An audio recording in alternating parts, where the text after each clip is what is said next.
வணக்கம். நம்ம சேனலுக்கு தொடர்ந்து ஆதரவளித்துக் கொண்டிருக்கும் நல்ல உள்ளங்களுக்கு நன்றி. தொடர்ச்சியாக ஆதரவு கொடுங்க. எடப்பாடி பழனிசாமி ராக்குடு அப்படிங்கிறாங்களா, எடப்பாடி பழனிசாமி சாதித்து விட்டார். இவ்வளவு கூட்டம் எங்கிருந்து வந்தது? எடப்பாடி பழனிசாமிக்காக எம்எல்ஏக்கள், அங்கே இருக்கக்கூடிய மினிஸ்டர் வேலுமணி, இவர்களெல்லாம் செஞ்ச வேலை இதெல்லாம் பார்த்திங்கன்னா, எடுத்த உடனே ஒரு தலைவர் பிரச்சாரத்துக்கு போகும்போது எடுத்த உடனே ஒரு பிரம்மாண்டத்தை காட்டினா தான் இன்றைக்கி மக்கள் அதை பற்றி பேசுவாங்க. பிரம்மாண்டம்ங்கிறது எல்லாம் இப்போ நம்மளே பார்க்குறோம்ல, சினிமாவில் பழைய படம் நிறைய படம் வந்தால் கூட அந்த செட்டு நல்லா இருக்குதுப்பா, அவர் படம் நல்லா இருக்குப்பா, அவர் எப்பயுமே நிறையா செலவு பண்ணுவார்ப்பா, அந்த ஆடம்பரம் பொருட்செலவு அப்படிங்கும்போது இயற்கையிலே மக்களுக்கு ஒரு ஈர்ப்பு இருக்கும். எவ்வளோ பேர் கல்யாணம் பண்ணாலும் அம்பானி வீட்டு கல்யாணம் எவ்வளோப்பா, இவ்வளோ நகையா அப்படிங்கும்போது இந்த அதிகம்ங்கிறது மேலே இயற்கையிலே கண்கள் படும். அப்படிப்பட்ட சூழ்நிலையில் இன்றைக்கி எடப்பாடி பழனிசாமி அவர்கள் கொங்கு பகுதியில் பிரச்சாரத்துக்கு போகும்போதே நம்ம சொன்னோம், கரெக்டான இடம் ஒன்று வேலுமணி, இன்னொன்று சிவி சண்முகம், ரெண்டுமே கரெக்டான இடத்த சூஸ் பண்ணியிருக்காரு. ஏன்னா எடுத்த உடனே அந்த பிரம்மாண்டத்தை காட்ட வேண்டிய கட்டாயம் இன்றைக்கி அதிமுக இருக்குது. அதிமுக வலிமை இழந்து விட்டது. அதிமுக பிஜேபி கூட்டணிக்கு போனால் அது சரியான கூட்டணி இல்லை, பிஜேபி மேலே ஏற்கனவே எதிர்ப்பு இருக்குது அப்படின்னு பல்வேறு தரப்பினர் சொல்லப்பட்டிருந்தாலும் இன்றைக்கி அந்த விஷயம் உடைபட்டிருக்கிறதாக பார்க்குறோம். ஏன்னா எடப்பாடி பழனிசாமிக்கு அமித்ஷா 1000 கஷ்டத்தை கொடுத்தாலும் எடப்பாடி பழனிசாமி விவசாயிகளுடன் பேசுகிறது, நெசவாளர்களுடன் பேசுகிறது, இதெல்லாம் பார்க்கும்போது ஒரு இம்பேக்ட் இருக்குது. உடனே திமுகவினர் இது தேர்தல் ஸ்டண்ட்டு, எடப்பாடிக்கு ஆளே இல்லைன்னு சொன்னாலும் இவங்களும் எதிர்க்கட்சியாக இருக்கும்போது ஸ்டாலின் ஒவ்வொரு ஊருக்காக போய் புகார் பண்ணி வாங்கினது தெரியும், அங்கே இருக்கக்கூடிய விவசாயிகள்கிட்ட எல்லாத்திட்டையும் பேசுனது தெரியும். எல்லாம் பழைய ஃபார்முலா தான். இருந்தாலும் எடப்பாடி பழனிசாமிகிட்ட பார்க்கக்கூடிய முக்கிய அம்சம் நம்ம ஏற்கனவே சொன்ன மாதிரி அந்த ஊர் லோக்கல் இஷ்யூவை எடுத்து பேசுகிறது சிறப்பு. அகில இந்திய ரீதியில் பேசினாலும் சரி, நீங்கள் இந்தியா தமிழ்நாட்டை பற்றி பேசினாலும் சரி, அவங்க ஊர் விஷயத்தை பற்றி பேசணும். அந்த விதத்தில் ஸ்கோர் பண்ணிட்டாருன்னே சொல்லலாம். இன்னொன்று ஆர்கனைசிங். இப்போ ஒரு கூட்டம் எவ்வளவு தான் நல்லா நடக்கணும்னாலும் எடப்பாடி பழனிசாமியும் யாரோ விஜய் யாருக்கிட்டும் அங்கே இருக்கக்கூடிய ஆர்கனைஸ் பண்ணக்கூடியவங்க கரெக்டாக பண்ணணும். நீங்கள் ஆட்களை கூட்டிகிட்டு வந்தாலும் பணப்பட்டுவாடா ஒழுங்காக பண்ணி ஆளை இவ்வளோ தூரம் கூட்ட எடப்பாடி பழனிசாமி பேசிகிட்டு இருக்கும்போதே கலைஞ்சு போயிடக்கூடாது. நீங்கள் பார்த்தீங்கன்னா அந்த கூட்டத்தை இப்போ நம்ம நிறையா கூட்டத்தை பார்க்குறோம். நம்ம நிர்மலா சீதாராமன் அவர்கள் பாண்டிச்சேரியில் கூட்டம் போடுறாங்க, அந்த அந்த கதவெல்லாம் அடைச்சிட்டாங்க, ஏன்னா யாரும் வெளியே போயிடுவாங்களோ அப்படின்ட்டு. இங்கே மோடி அமித்ஷா கூட்டத்துக்கு பாதிச்சார் காலியாக இருந்தது. பிஜேபி கூட்டத்துக்கு எப்படி தெரிச்சு ஓடுறாங்கன்னு தெரியும். போராட்டத்துக்கு வராங்க, ஐயோ கைதுன்னு ஓடிடுறாங்க. இப்படி பல சம்பவங்கள் நம்ம பார்த்துருக்கோம். ஆனால் கொங்கு பகுதியில் அப்போ நாங்கள் இன்னும் ஆளுமையாக இருக்கிறோம் அப்படின்னு இன்றைக்கி எடப்பாடி பழனிசாமி காட்டியிருக்கார். அதற்கு காரணம் அங்கே இருக்கக்கூடிய 8-9 எம்எல்ஏ. ஏன்னா அமுல் கந்தசாமி இப்போ தான் மறைஞ்சார். அப்போ வேலுமணி அவர்களுடைய அந்த ஆர்கனைசிங் கெப்பாசிட்டியை நம்ம குறைச்சி மதிப்பிட முடியாது. இந்த பக்கம் செந்தில் பாலாஜிக்கு அதே மாதிரி தான், அதில் மறுக்க முடியாது. ஆனால் என்ன விஷயம்னா, இன்றைக்கி அந்த ஆட்சிக்கு எதிரான விஷயம் ஏதோ எடப்பாடி பழனிசாமி பேசினாருப்பா, பேசிட்டு 10ஓட 11 போச்சுன்னு இல்லாமல் இப்போ எத்தனையோ தலைவர்கள் பேசுகிறாங்க, அவங்க பேசலாம் பெருசாக விவாத பொருள் ஆகாது. ஆனால் எடப்பாடி பழனிசாமி பேசுனது விவாத பொருள் ஆயிடுச்சு. அவருக்கு எதிராக மாணவரணி போராட்டம் பண்ணுறாங்க. இப்போ பல பத்திரிகைகள் எழுதக்கூடிய விஷயம், இந்தியா டுடே எழுதக்கூடிய விஷயம் என்னென்னா, எடப்பாடி பழனிசாமி அவர்கள் இந்த விஷயத்தை பொறுத்த வரைக்கும் உளவுத்துறை கொடுத்த ரிப்போர்ட்டை மக்கள் கவனிக்கிறாங்க.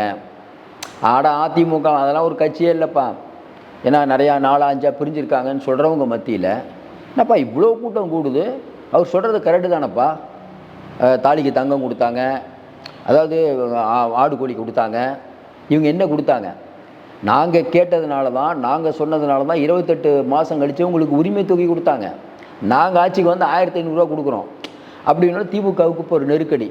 இன்னும் கூட இப்போ நிறைய பேரை சேர்த்துட்ருக்காங்க. எதுக்காக? காசே இல்லாமல் எப்படி சேர்ப்பீங்க?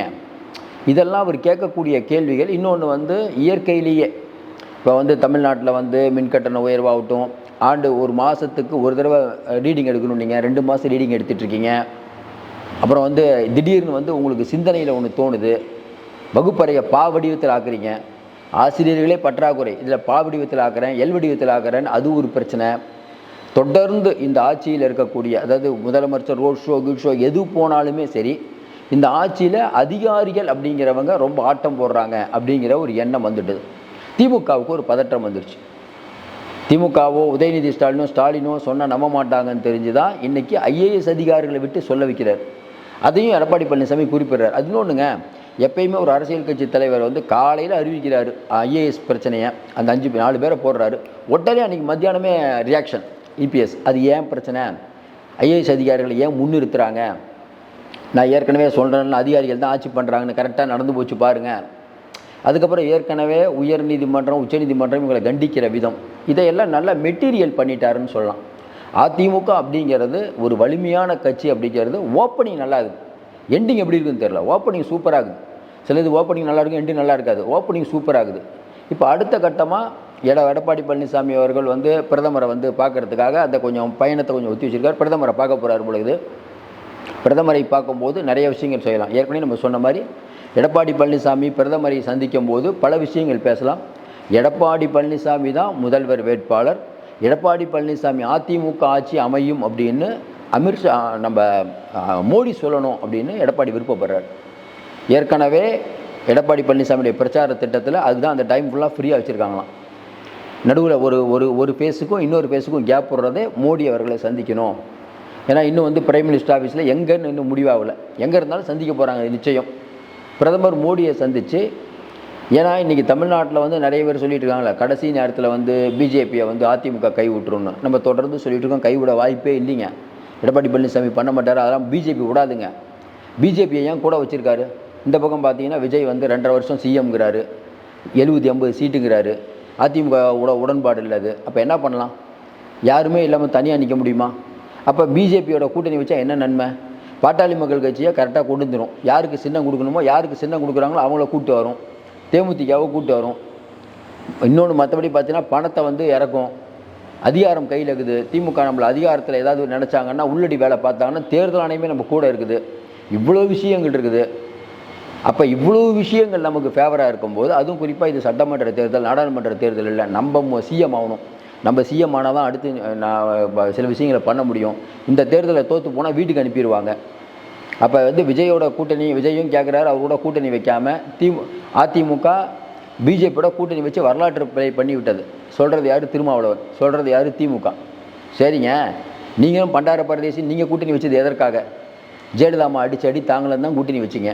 இப்போ எடப்பாடி பழனிசாமி வைக்கும்போது தவறானால் எடப்பாடி வைக்கும்போதும் தவறு, நீங்கள் செய்யும் போதும் தவறும்.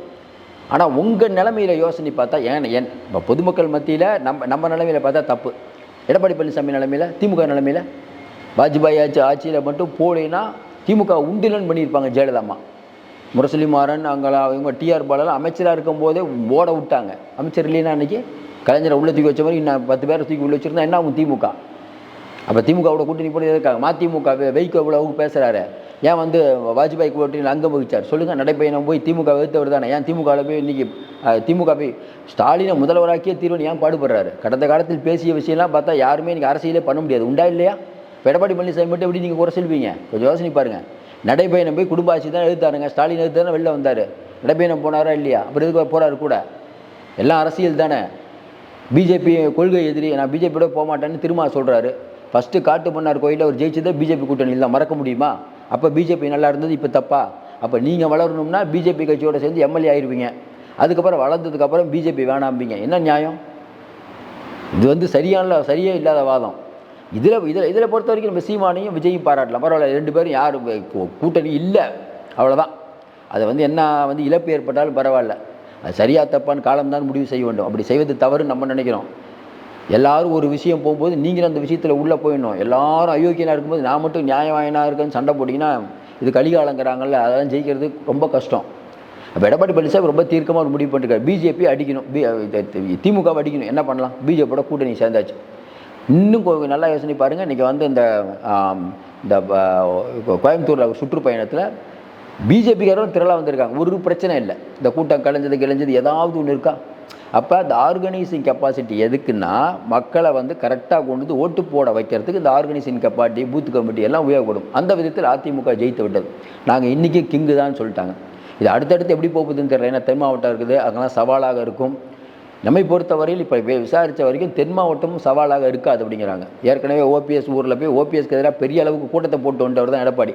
ஏன் எடப்பாடிக்கு தான் கட்சியாக இருக்குது. ஓபிஎஸ்ஸை தனியாக விட்டாங்களா? தனித்து மதுரையில் வந்து இவர் சொந்த காசை செலவு பண்ணி கூட்டத்தை காட்டணும்.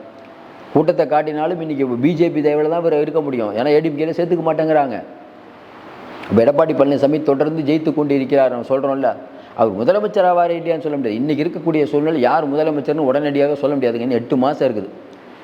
எல்லா கருத்து கணிப்புகளும் பெரும்பாலும் சொல்கிறது என்ன, திமுக கொஞ்சம் அப்பர் ஹேண்ட் எடுக்குது அப்படின்னு சொல்லிட்டு, அதிமுக பின்னாலேயே வருதுன்ட்டு. 8 மாதம் இருக்குது. என்ன கடைசி 4 நாள் தான் வாக்காளர்களை டிசைட் பண்ணுவாங்க. அப்படிப்பட்ட சூழ்நிலையில் எடப்பாடி பழனிசாமியுடைய நியாயமாக பார்த்தா ரொம்ப யாருக்கும் சார்பு அற்று நம்ம பேசணும்னா எடப்பாடி பழனிசாமி ஜெயித்து விட்டாருன்னே சொல்லலாம். எடப்பாடி பழனிசாமி மேலே குறைகள் இருக்கிறன்னா நமக்கும் 1000 குறைகள் இருக்கிறது. ஒரு பக்கம் அவர் பேசுகிறாரு, அமித்ஷா ஒன்று பேசுகிறாரு. ஆனால் என்னென்னா அதிமுகங்கிற ஒரு கட்சி இன்னும் நாங்கள் எங்களுடைய வலிமையை விட்டு கொடுக்கவில்லை அப்படிங்கிறத அவங்க நிரூபிச்சிருக்காங்க. இன்னும் அடுத்தடுத்த விஷயங்கள் தான் பார்க்கணும். நிறைய அண்மை தகவலை தொடர்ந்து சொல்லிகிட்டு இருக்கோம். தொடர்ந்து எங்களுக்கு ஆதரவு கொடுங்கள். மீண்டும் சந்திப்போம். நன்றி, வணக்கம்.